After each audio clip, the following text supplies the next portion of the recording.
Hello everyone, welcome back. I'm ESL teacher Lisa. So in today's video, I'm finally going to get into the book Mastering American English Conversations, Speak Like a Native, and it's designed for ESL intermediate students such as yourself.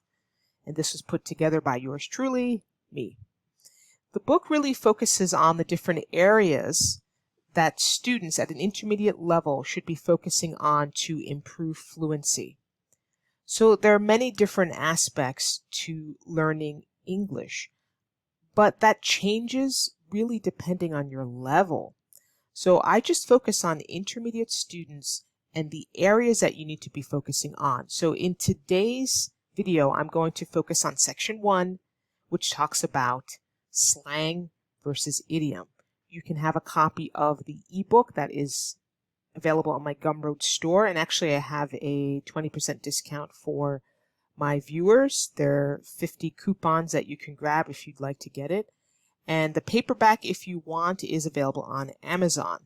I do not have the ebook available on Amazon, so if you want the ebook you can get it only through my Gumroad store, or again if you want the paperback. It does have exercises. There are 6 sections. I'm going to share screen now and talk about an important point in section 1. One of the things that I will mention is the use of dialogues throughout this book. I think it is essential to learn dialogues, make use of dialogues in your learning. So I will talk more about that in upcoming videos, but let's get right to my share screen. I'll be focusing on page 22 today, but let's look at a quick introduction of the book. So here we are in the ebook version. And please note that there are 6 sections, so I will periodically be going through some of these sections. Not everything, of course. You have to obtain the book yourself and look in detail, do some of the exercises, but I'm going to highlight some things that I think are very important.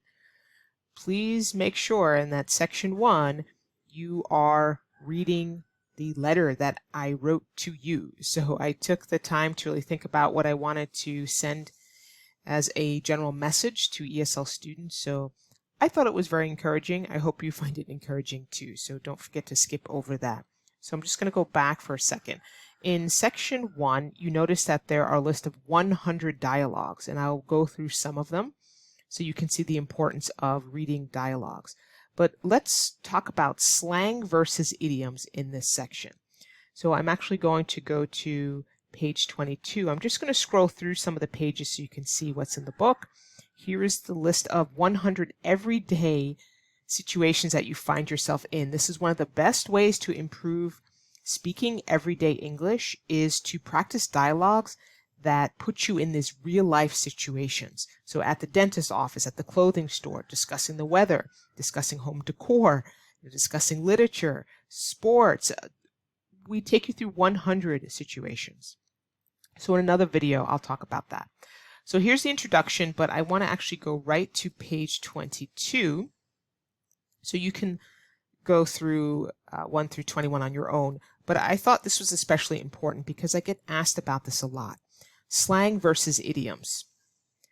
So you have to remember they are not the same. You should be learning idioms. What are idioms? Well, idioms are fixed combination of words, and you see that here. I'm going to actually just zoom in a little bit more so you can see. We're on page 22 of the book. Idioms are fixed combinations of words with a figurative meaning, so it's not literal, and that's different from the literal interpretation of the individual words. So they are fixed. You cannot change idioms. You cannot substitute words. The only thing you might be able to change in an idiom is if there's a verb, you can change the tense of the verb, but not the order of the words or substituting words. An example of an idiom would be kick the bucket. Maybe you've heard of that, kick the bucket. You can't typically guess the meaning of an idiom. So in kick the bucket, it has nothing to do with kicking. It has nothing to do with a bucket. So the idiom has a different meaning than the individual words, in this case, kick and bucket. Well, what does it mean? It means to die. So it's an informal way to say that somebody died. Oh, a coworker that I used to work with 20 years ago, I just heard he kicked the bucket. can be viewed as disrespectful if you are using it like this. Oh, my beloved mother that I love so much, she kicked the bucket yesterday. Kind of disrespectful, very, very informal. So be careful, of course, how you use idioms. Slang, it is not slang. I get students that say this all the time. Are idioms slang? Should I be learning idioms? We use idioms all the time. In American spoken English, we use idioms all the time. It is part of the vocabulary. Slang is different. Slang, and there's a nice definition here, slang refers to informal words or phrases used in casual communication, but this is the key, often by specific age groups, subcultures, or communities.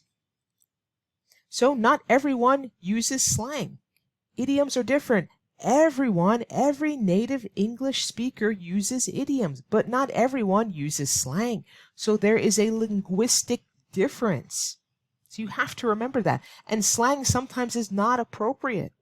It's not appropriate in some situations, especially in business situations. Let me give you an example of slang. Remember also, slang changes.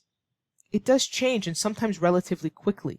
Idioms stay pretty constant, pretty consistent over time. Although idioms can change, but generally they're pretty consistent.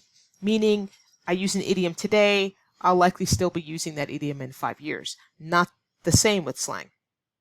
Let me give an example of slang. In the mid-'80s, I would say early 90s, we used this word when you were disrespecting somebody. We'd say you dissed them. Occasionally you still hear it pop up, but we dissed them. Oh, why did you diss me like that? What's going on? I can't believe you said that. Why did you diss me? And it comes from the first part or the prefix of disrespect, dis. So instead of saying you disrespected me or I felt disrespected, we use the slang dissed. So when I was growing up, it was very popular and common to say, hey, I can't believe my friend dissed me like that. I was supposed to meet him at 2 p.m. and he didn't even call me. He didn't even text me. Wow, I can't believe he dissed me. Or if somebody was insulting someone else and we thought, wow, what a clever way to insult someone. Or we thought, wow, he was pretty funny or pretty quick with his words. We'd say, oh my goodness, look how he dissed you. Look how he dissed you. If I use that word now, dissed, I haven't heard it in a long time. People might think, where are you from? What are you, going back in time into the 80s? Because it's not commonly used anymore the way it was when I was a teenager. So please, please, please know, you must learn idioms. It is part of the language. Slang, it's not necessary, but it is good to know some slang phrases so when you hear it, you know what people are talking about. But they are very different, and this ebook focuses on, or if you have the paperback, it focuses on real, everyday language that you must know, and idioms are part of that equation. So in a further video, I'll look at some of the other sections and take you through, so you can follow along if you've purchased it. I'll share screen for some parts, but it really focuses on, this book really focuses on the areas as an intermediate learner that you need to be spending time learning. See you in the next video.